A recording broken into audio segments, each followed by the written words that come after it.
Hi everyone, this is AC7WH, and I'm finally getting a chance to show you my antenna setup in the backyard. So you will notice here that I have the coax coming out through the back door. In my previous video you would have seen how I had my shack set up for the station inside. Well, here's the coax cable. That's 25 feet of low loss cable. You can find out lots more about what type of cable and exactly what I'm using for my station by looking at my last video. But there is the antenna. Now be aware, with this type of Chameleon 25-foot antenna, it's built very solidly, but it can catch the wind very easily. So make sure that however you have yours set up, that you have something solid, whether this is anchored right to a fence or something that's anchored and cemented into the ground, or however you do it. But I have this super antenna SuperPod tripod. Now I wish it was a little bit more solid. For example, the hook that is down here is actually made out of plastic. However, these supports are metal, so as you can see here, I mostly have it secured with jute twine around the metal portion there, but I start with a run of cord from the hook itself, and then I kind of drape down the excess cord, but I have multiple strands. This jute isn't extremely strong, but that hook is only rated at 5 pounds, so that would just be a few kilograms. So it's not something that you want to really put a lot of force onto. Incidentally, it's a beautiful day today, here, January 20th.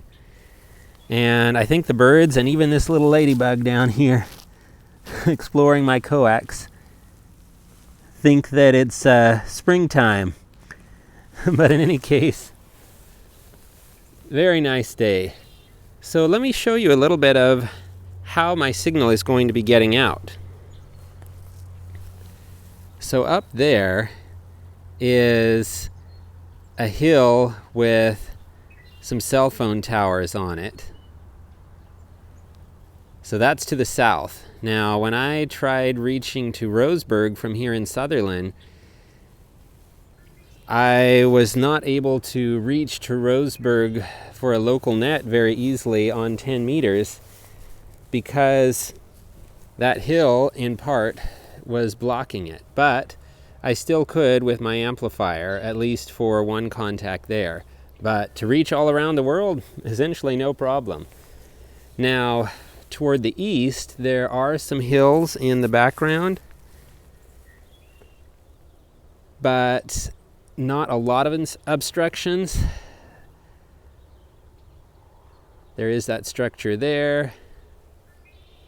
Some more hills there.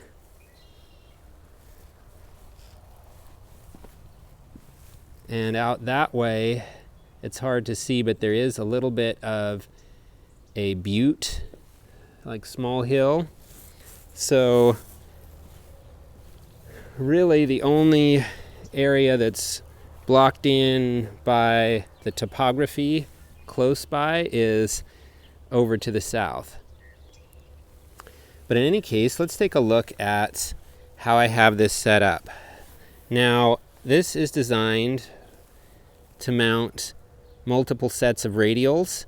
Now I have one set of radials here. Again, you can find out more about it in my previous video, but especially the links below in that previous video. But in any case, these radials are for 40, 20, 15, and 10 meters. So I have my radial for the 40 meter band out through here, incidentally with just 100 watts, no amplifier in use at the moment, utilizing this radial that goes out to about here. I was able to have, I would say, my longest and strongest 40 meter contact. Now, over here,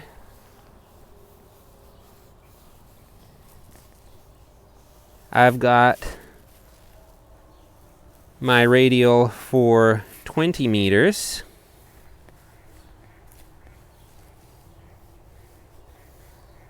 I don't know if you hear that, but it sounds like some ducks are in the background. And then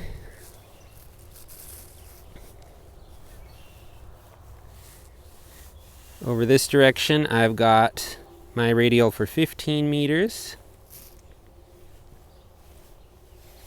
And then, of course, the shortest one for 10 meters, just down to there.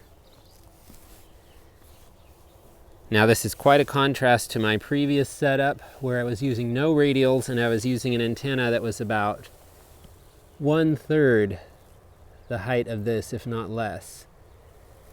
And in any case, this one seems to work excellently for both transmit and receive, and I have recently relearned that when you have a longer antenna, you generally can get out much more efficiently regardless of the frequency or band you are using. The more antenna you have, the more of your signal gets out, so to speak. That's the general rule of thumb. Obviously, there are multiple variables, but that gives you a pretty good idea of what you can be shooting for, and then you just have to tune with an antenna tuner. I recommend a nice low loss antenna tuner. From my experience and research, the Palstar HF Auto that I use is excellent that way. It can handle a large amount of power. I believe it's rated at 1800 watts, but I only use right now 100 watts with it, and I believe the reason it can handle so much power is because it is not losing a lot of that power through heat, so it can handle it much more easily. It's also made with quite robust coils and capacitor and so forth.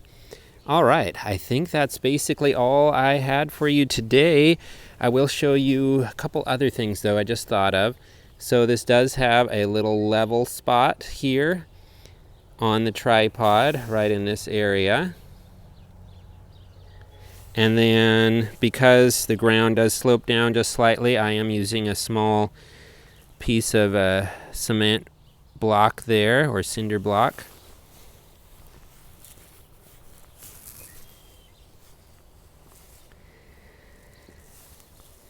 All right, well, I also happen to be wearing my AC7WH hat. So with that, this is AC7WH signing off, and 73. Take care, everyone, and have an amazing year.